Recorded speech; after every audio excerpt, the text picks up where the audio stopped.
The stock market is not a savings account. I don't care what anyone tells you, the stock market is not a savings account. Everybody should have emergency savings that are not tied to the stock market.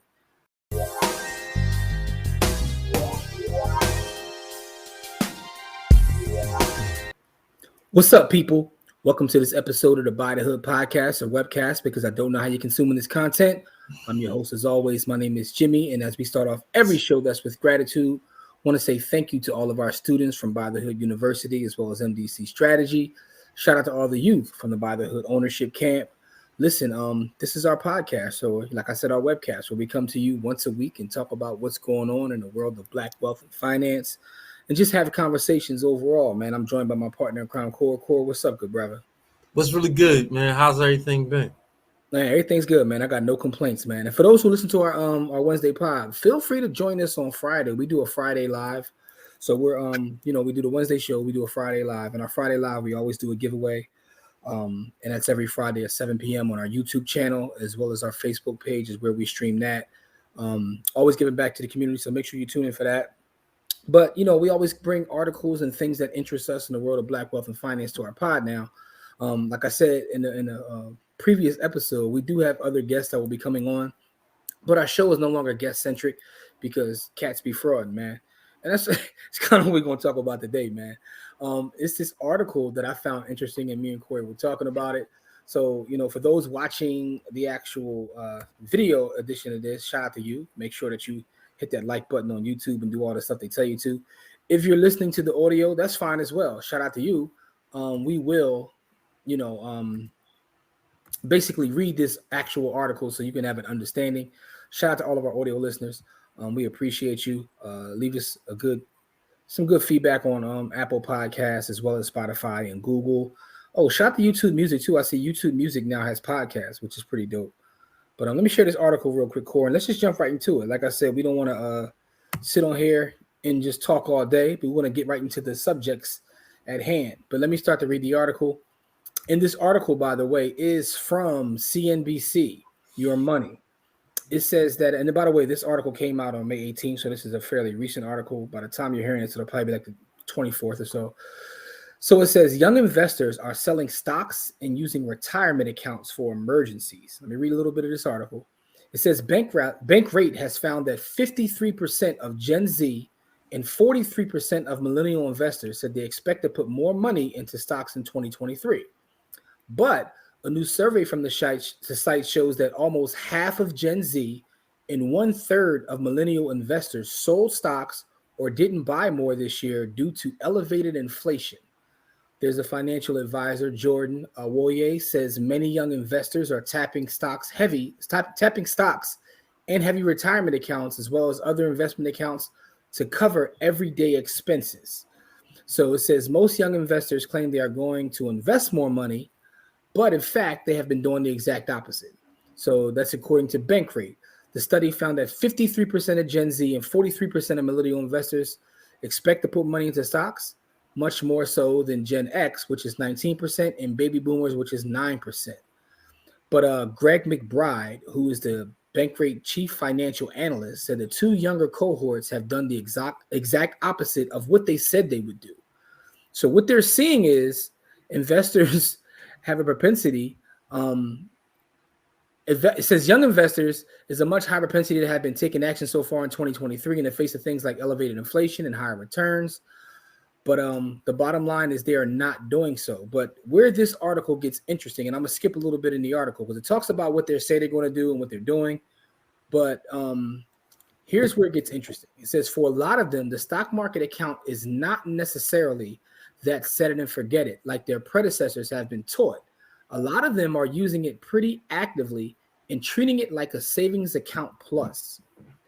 So young investors are more likely than older investors to use retirement funds or money in brokerage accounts to pay off credit card debt, buy real estate, invest in their own business.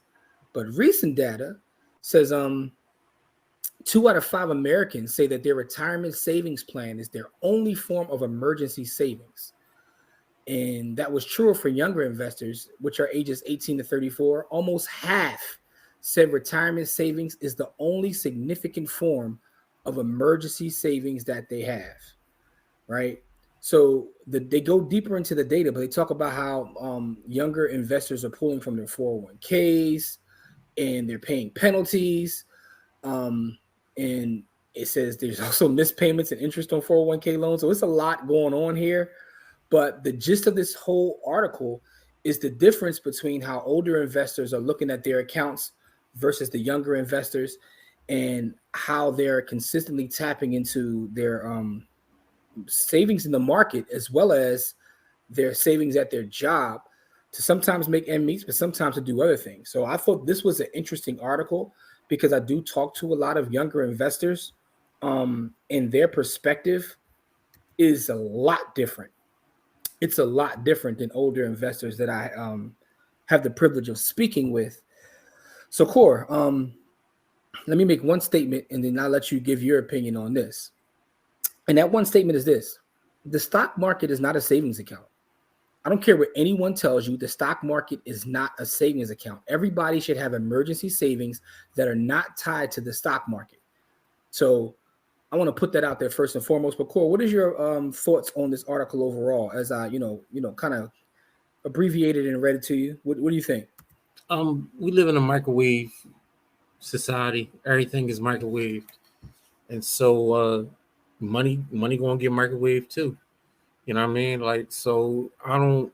It's nothing different than the difference between what we did when we were coming up and what they doing now. It's the same thing. It's just done at a faster pace. Um, uh, the reason why it's happening is because they have more access to it. Just flat out. When I was a young boy, our parents didn't have the same level of access to it. We didn't have the same level of access to it up until a few years ago. And so with more access comes, they have more access. So that's what they're doing. Yeah. So So that's my view on it. I think it's a lot of problems here. For one, when you're excuse me, when you're constantly taken away from your retirement account, you're not giving it time to cook. It's not going to be able to cook for you. There have been several studies that have been done that if you say you invest long term, 10 years, but you take your account is not working on a couple specific days within those 10 years, you miss out on all the gains. Literally. So this is problematic. But the other thing that's problematic is it's not a savings account. You have to build. See, I don't agree with Dave Ramsey on a lot of what he says, but the reason that he resonates with people and that his advice works is because, for one, it's a step by step, booklet for you to get. Our fault, a little Biggie flashback, but it's a step by step approach, which always works for people. First, you do this. Second, you do this. So that's why it works. And the other reason why it works is because in his specific strategy, you have to do one before two. And one of those things is to pay off your debt. The other is to build an emergency savings. And that part is crucial. I've seen so many people on social media and the like that just go against the whole idea of emergency savings. And what happens is life happens. An actual emergency happens and you have to tap into your investments. So now you go put them for whatever your emergency is. They are not working for you. And this could be quite possibly you miss some of the best days. So emergency savings are important. And I'm talking about stuff that's not tied to the market. You need it in whatever form of currency you want to keep it in, but it has to be something that's not associated with the market. I think that's first and foremost, right? So, and again, anything we say on here is not investment advice. This is for educational and informational purposes only. We are just having a conversation about an article. I don't want anyone to take anything I say and go run out because I am not your fiduciary. Please believe that, right? So if you need financial advice, please go seek it. But I'm just giving my opinion as someone who's worked in the finance space, had a securities license, and also have talked to people, whether it's consultations about real estate or just anything. So I see a lot of the issues that this article is referring to. The other part is the article talks about tapping into your 401k and paying penalties. So now you're paying penalties to access your own money. You hustling, you're literally hustling backwards. You're literally hustling backwards. Now, a little bit of empathy too. I know that some of the people this study is talking about kind of have no choice, right? Because things have gotten out of hand in terms of inflation. Inflation is a silent tax and is very It's not even silent no more though. I mean, yeah, I guess at this point when it's talked about in the news every day and the average person on Twitter or TikTok is talking about it, it's not silent. But it's still a silent tax when you compare it to other taxes. It's not in your face. So you don't recognize day to day these things are slowing up slightly, a couple pennies here, a couple pennies there. All this stuff adds up. And so I do recognize that can be a problem. And also what I recognize is I always look at the jobs report when they talk about the jobs that are coming about. And I'm always shocked at just how many of the younger generation are in the gig economy, which don't pay a livable wage. So that's a problem too. So now you have all these problems compounding. They're not making livable wages. Inflation is rampant. And now you're not even able to fight inflation by investing because you're tapping into that just to have your regular everyday essentials. Now, obviously, there's also some people on the other side of the spectrum who are out taking vacations and just being irresponsible with the money. So I'm not talking to them because regardless of what, let me put it to you this way. Regardless of what the internet says, you cannot LLC your way out of bad habits. It's not going to happen, right? You got to you got to really be disciplined and really follow a plan, whatever plan that may be. But Corey, anything you got to say, bro? You can add in at any time, man, because I got a couple things I want to say. It's about lifestyle design. You know what I mean? Like, yeah. It's about lifestyle design. Like, it's about what you want out of your life. Some people would rather have the experiences than the money. I ain't gonna get mad at them. I'm just not doing that. And then some people would, like you said, some people just don't have a choice. Like, life coming at you fast. You got to do what you got to do to make your life livable. You know what I mean? Mm-hmm. And that sometimes that money sitting there is not going to help you. You know what I mean? Like, if I don't live to see 59 and a half, how, you know what I mean? Like, what good is the money if I don't live to see 59 and a half? I'm not saying that's what they should do. I'm saying that's what they do. You know what I mean? Like, people is like, look, I got to get through today and tomorrow.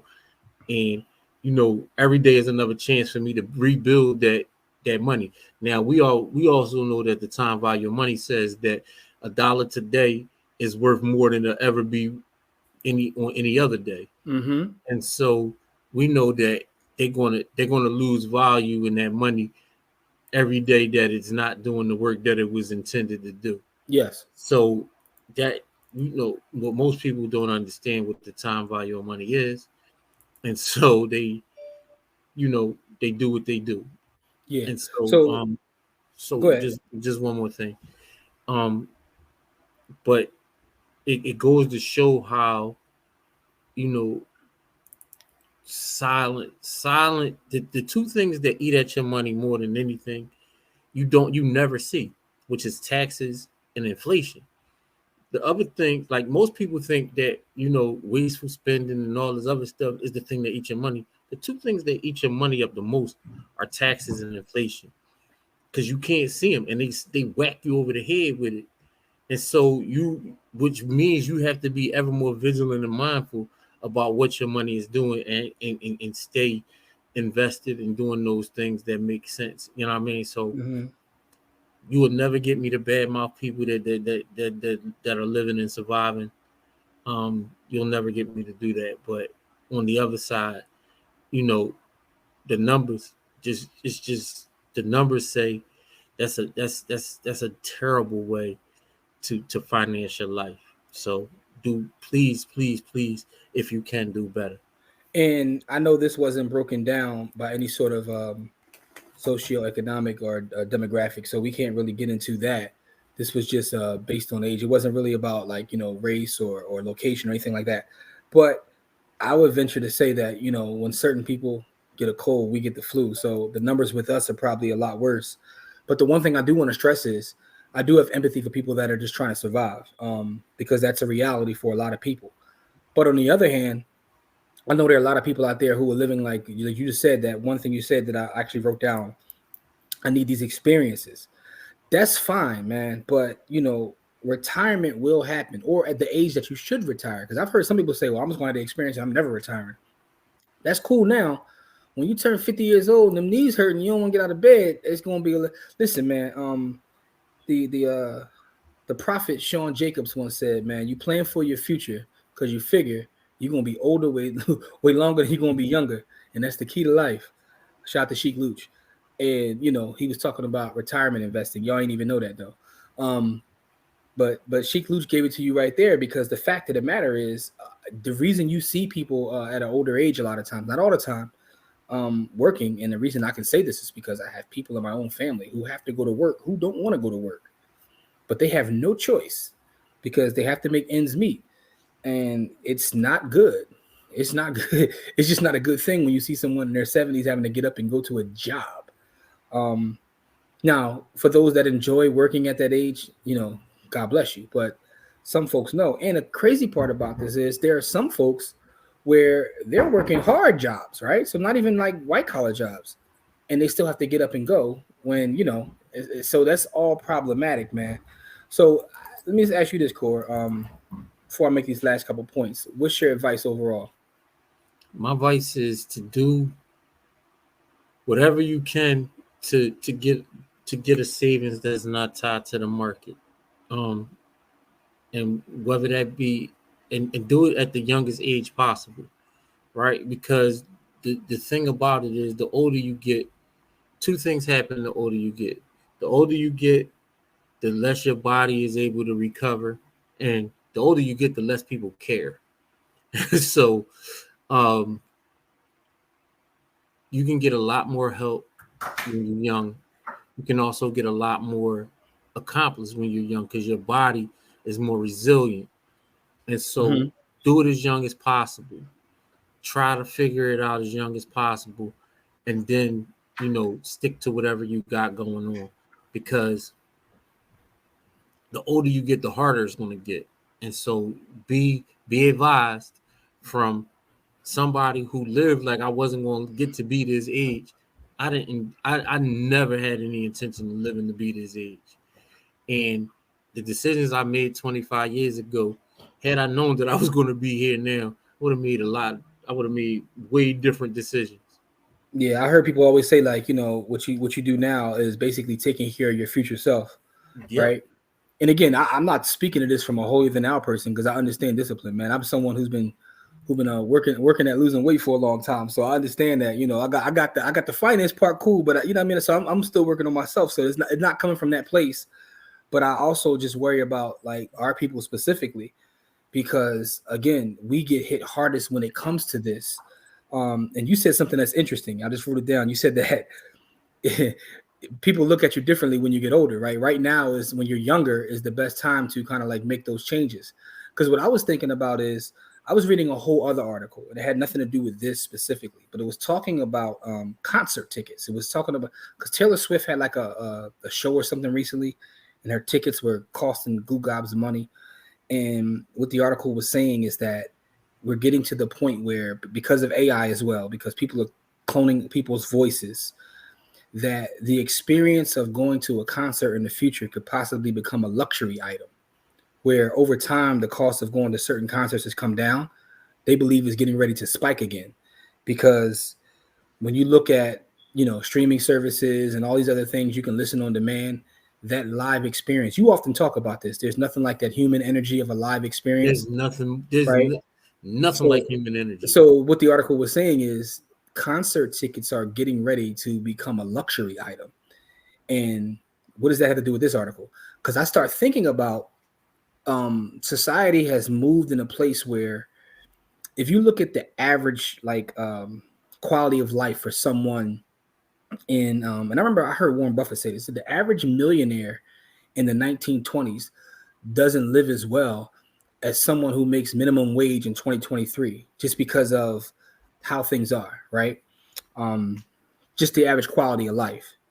But I start thinking, who's to say it always goes that way? It's been on a trajectory this way, but who's to say it stays that way? It doesn't. And when I hear them talk tell you what, history says it doesn't, because every empire has fallen. But when I hear them talking about concert tickets like becoming a luxury item, what else is something that we just take for granted now that will eventually become a luxury item? Food, water. That's the scary one, right? So then I start thinking about this article and putting it in the context of all those other articles, and I'm like, man, I've already been reading about millennials not being able to become homeowners, and not that a homeowner is the be all end all, but the fact is they don't even have the option. It's one thing to have the option and choose not to, but what I'm reading is they don't have the option to, right? So now I'm thinking about what's going to become a luxury item, and like something has to change, and it's going to be probably a political change or something, because what's going on in our country right now is out of control. Things are just too unaffordable.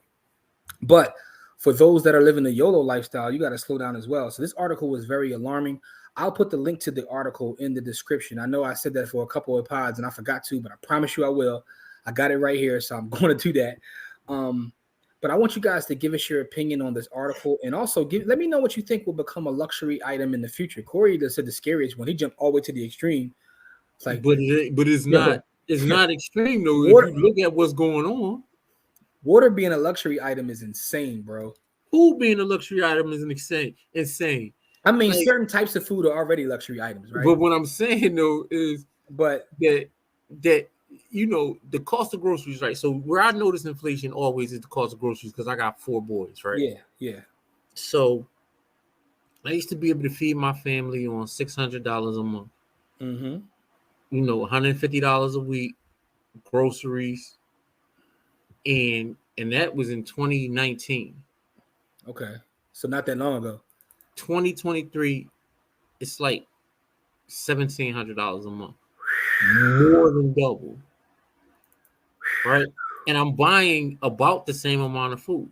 Mm-hmm. And so it's not that I'm buying, like I'm literally buying almost the same amount. I understand what you're saying. So it's the same amount of food.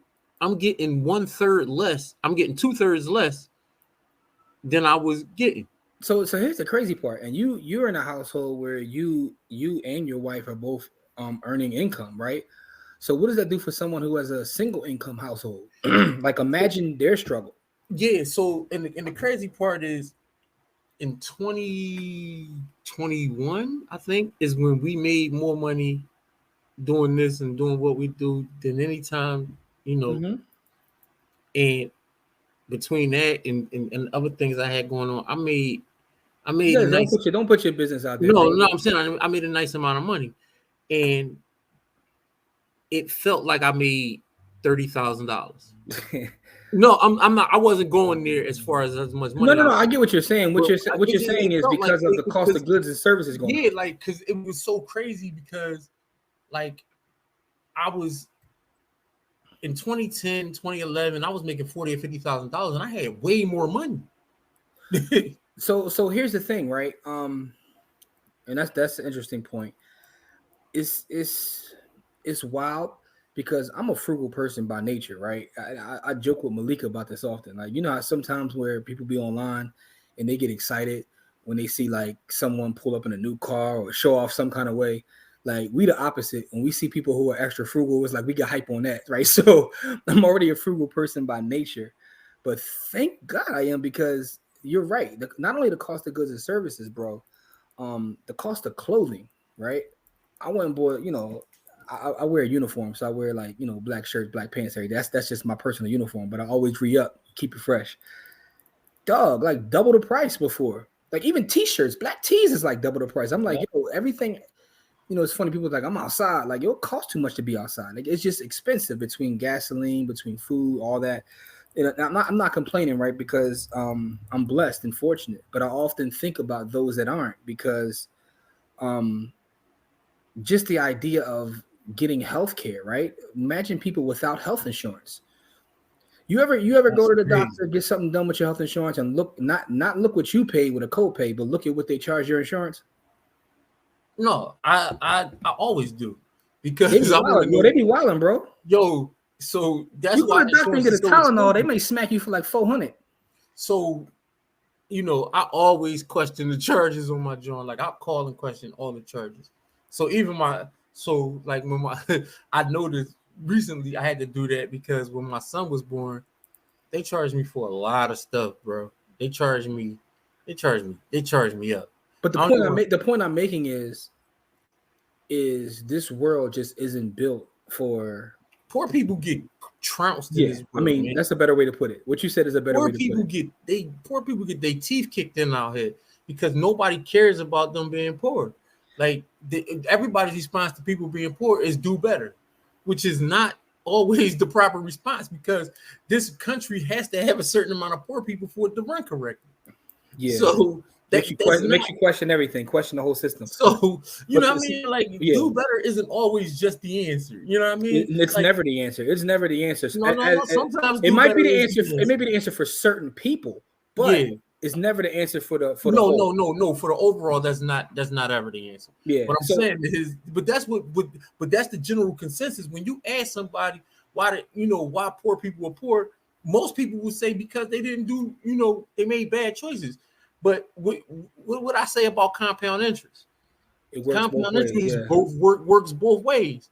And so when you start off, the reason why that argument never works to me, right, is because, right, the whole idea of when you read history, you see what happened. Just to give you a couple examples with Tulsa or the Freedmen's Bank, when we quote unquote did pull ourselves up from our bootstraps and it got burnt to the ground and nothing happened politically to kind of make us whole. So it's like, I get that it's just not that simple. And some people say, well, it's 2023, it will be different.